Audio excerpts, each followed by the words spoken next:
Selamat datang di channel Pacemaker Indonesia, channel tempat kalian belajar kedokteran dengan fun dan kekinian.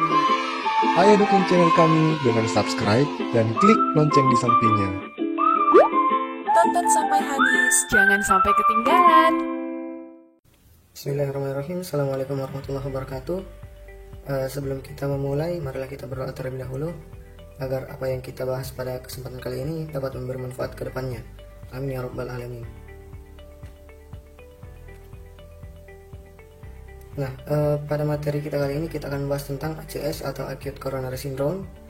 Apa yang perlu kita ketahui dari ACS, yaitu ACS sendiri merupakan bagian dari ischemic heart disease atau penyakit jantung iskemik. Sebenarnya penyakit jantung iskemik ini merupakan sekelompok masalah klinis yang merupakan hasil oleh karena ketidakseimbangan antara pasokan oksigen dan kebutuhan oksigen.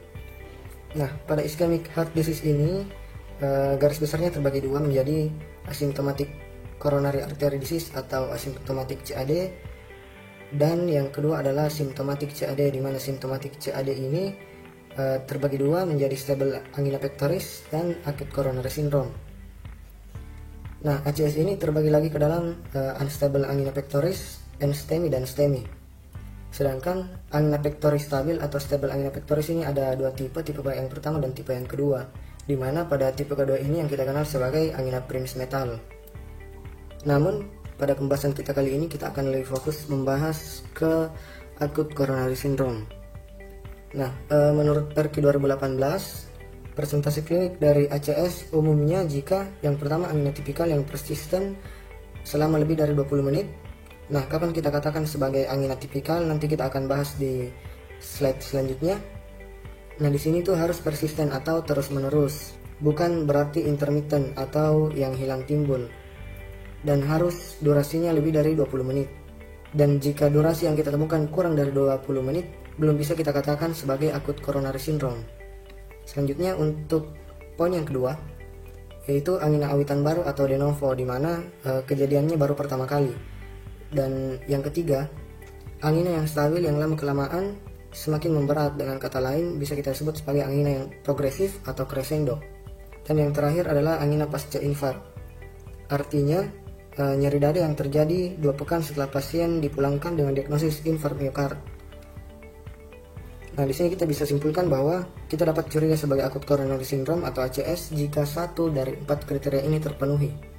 Nah, selanjutnya teman-teman kalau memperhatikan garis merah yang putus-putus ini sebagai marker untuk membedakan ACS dan non ACS, di mana jika adanya angina yang lebih dari 20 menit maka dapat dicurigai sebagai ACS, dan jika kurang artinya kemungkinan besar bukan ACS. Nah, di sini kita bisa curiga sebagai angina yang stabil ataupun angina Prince metal.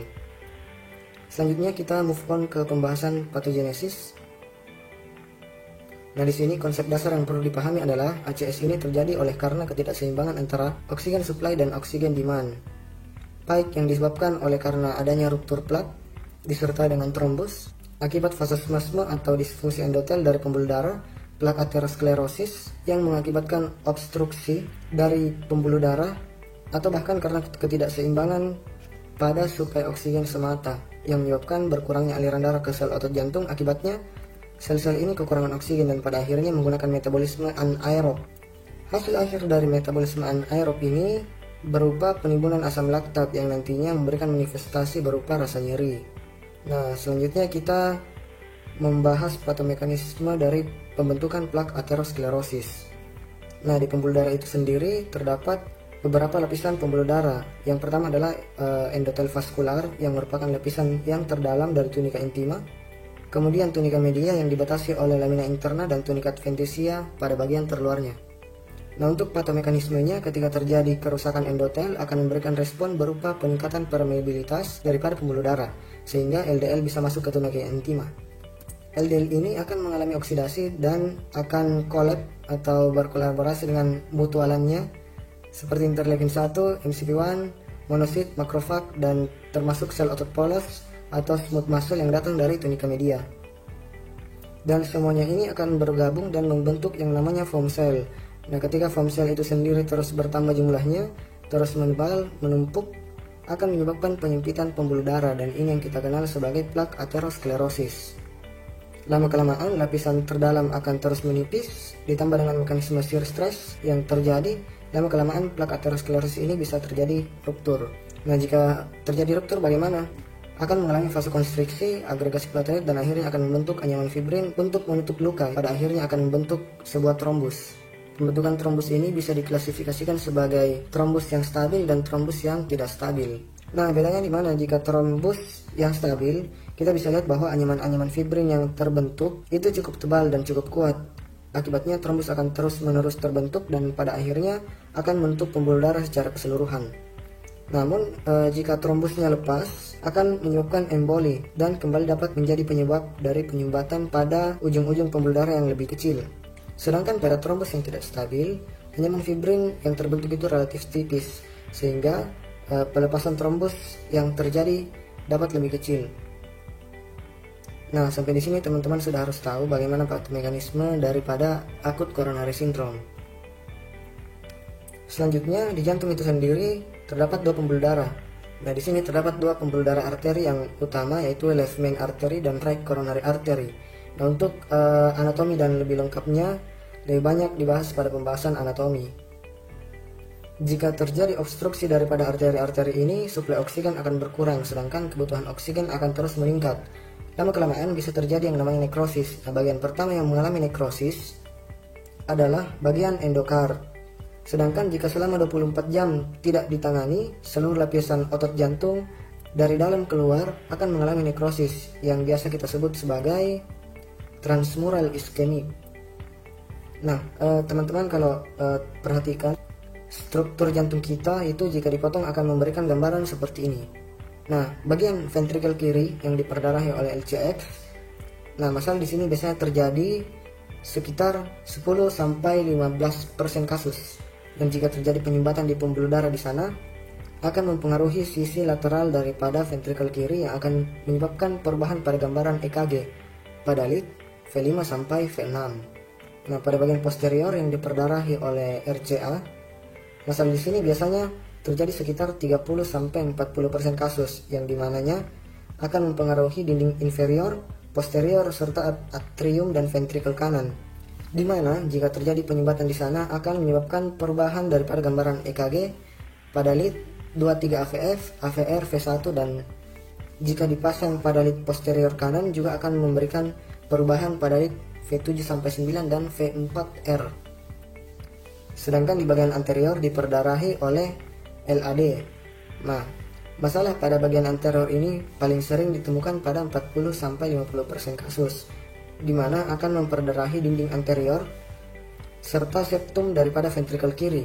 Dan jika terjadi penyumbatan di sana akan menyebabkan perubahan daripada gambaran EKG pada lead V1 sampai V4. Nah, pertanyaannya, tadi kita sempat menyinggung terkait EKG. Teman-teman tahu nggak siapa penemu EKG? Nah, jawaban ini akan membuat netizen kaget dan tergeleng-geleng. Jadi, penemunya adalah Willem Einthoven. Nah, Willem Einthoven ini merupakan penerima Nobel di bidang fisiologi kedokteran pada tahun 1924. Nah, dia ini lahir di Semarang, Jawa Tengah. Masya Allah sekali ya, Bun. Oke. Nah, selanjutnya kita akan bahas terkait tanda dan gejala daripada ACS. Yang pertama yang bisa kita lakukan adalah untuk anamnesis nyerinya, yang biasa kita singkat sebagai shock rates, dan untuk yang S itu sendiri adalah sisinya, side. Nah, dia ini diffuse dan biasanya berada di seluruh rongga dada, utamanya substernal kiri. Untuk onsetnya tiba-tiba, karakteristik nyerinya menusuk, tumpul dan berdenyut. Untuk radiasinya biasanya menjalar ke arah leher, lengan dan punggung. Asosiasinya atau gejala tambahannya biasa disertai dengan presinkop, mual atau muntah, atau mual dan muntah, dan keringat dingin. Selanjutnya untuk waktunya, dia lebih dari 20 menit. Exacerbating or elevating itu keadaan yang memperberat atau yang memperingan, seperti apakah diperingan gejalanya dengan istirahat atau minum obat, atau malah justru diperberat dengan aktivitas. Yang terakhir adalah severity-nya, jadi skala nyeri yang biasanya diukur menggunakan skor FAS atau NRS. Nah, di sini kita bisa lihat macam-macam diferensial diagnosis berdasarkan lokasinya. pada ACS itu sendiri bisa didapatkan menjalar ke retrosternal, interscapular, epigastrik, pada lengan, pada bahu, dan lain-lain. Nah, di sini ada berbagai macam diagnosis lain yang juga dengan tanda atau lokasi nyeri yang mirip dengan ACS. Teman-teman bisa baca. Yang selanjutnya ini ada review saja. Jadi pada pembuluh darah itu sendiri, ketika terjadi penyempitan atau oklusi bisa menyebabkan terjadinya iskemik. Nah, ketika hal ini terjadi akan menggunakan metabolisme anaerob. Nah, ketika metabolisme anaerob ini berlangsung akan menyebabkan peningkatan daripada laktat, serotonin, dan adenosin. Hal ini akan menyebabkan nyeri dada atau chest discomfort atau rasa tidak nyaman pada rongga dada.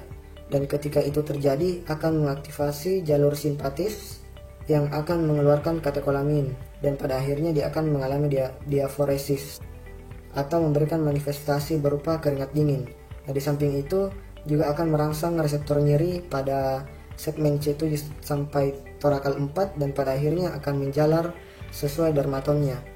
Nah, selain anamnesis nyeri yang ditanyakan, kita juga perlu menanyakan riwayat presentasi klinis dari penyakitnya atau history of the presenting illness. Nah, dimana di sini terdapat 3 poin. Yang pertama adalah substernal chest pain pada sisi kiri, yang kedua memberat pada saat aktivitas, dan yang ketiga adalah membaik dengan pemberian obat-obatan. Nah, kapan kita katakan sebagai angina tipikal yang kita bahas di slide sebelumnya? Angina tipikal jika 3 dari 3 kriteria ini terpenuhi. Dan jika hanya 2 dari 3 poin yang terpenuhi, bisa kita simpulkan sebagai atypical angina. Di mana pada atypical angina ini sering dialami oleh populasi di atas 75 tahun, wanita, dan orang-orang dengan penyakit komorbid diabetes mellitus. Dan jika hanya 1 dari 3 yang terpenuhi, maka kita simpulkan bahwa hal ini bukan angina. Nah, selanjutnya untuk faktor risiko daripada ACS, di sini kita dapat membaginya menjadi faktor risiko yang dapat dimodifikasi dan tidak dapat dimodifikasi. Yang pertama, untuk yang dapat dimodifikasi adalah diabetes mellitus, merokok, hipertensi, dislipidemi, obesitas, dan aktivitas fisik. Sedangkan yang tidak dapat dimodifikasi adalah riwayat keluarga dan usia, di mana yang paling sering pada laki-laki di atas usia 45 tahun dan pada perempuan di atas usia 55 tahun. Dan di antara keduanya laki-laki lebih sering daripada perempuan. Nah, spesifik kepada dislipidemi. Dislipidemi ini ditandai dengan peningkatan kadar kolesterol total, kolesterol LDL dan trigliserid, serta penurunan dari kadar kolesterol HDL. Sedangkan obesitas ini berhubungan dengan hiperkolesterolemi. Nah, di sini kita bahas fakta yang kedua. Teman-teman tahu nggak apa itu Da Vinci Code? Nah, jadi ada yang kita sebut sebagai Da Vinci Code. Nah, ternyata 500 tahun yang lalu sebelum para peneliti menjelaskan tentang familial hiperkolesterolemi, kasus pertama yang terkait familial hiperkolesterolemi telah ditemukan dan diperlihatkan oleh Leonardo da Vinci lewat lukisannya yang sangat terkenal, yaitu lukisan Mona Lisa. Nah, dari lukisan ini diperlihatkan tanda khas familial hiperkolesterolemi berupa santelasma pada sisi medial palpebra superior dan adanya santoma pada dorsum jari telunjuk Mona Lisa. Nah, penasaran? Cekidot. Tapi kayaknya dari ini kelihatan obes juga sih. Oke, cukup. Ini bukan kelas konspirasi atau kontrasepsi. Selanjutnya kita akan masuk ke pembahasan spectrum of disease dari ACS dan algoritma diagnosis serta tata laksananya. Namun kita akan membahas di video selanjutnya. Mungkin cukup sekian dan terima kasih. Bila ada kekurangan mohon dimaafkan. Dukung terus channel kami untuk lebih banyak membahas topik-topik menarik selanjutnya.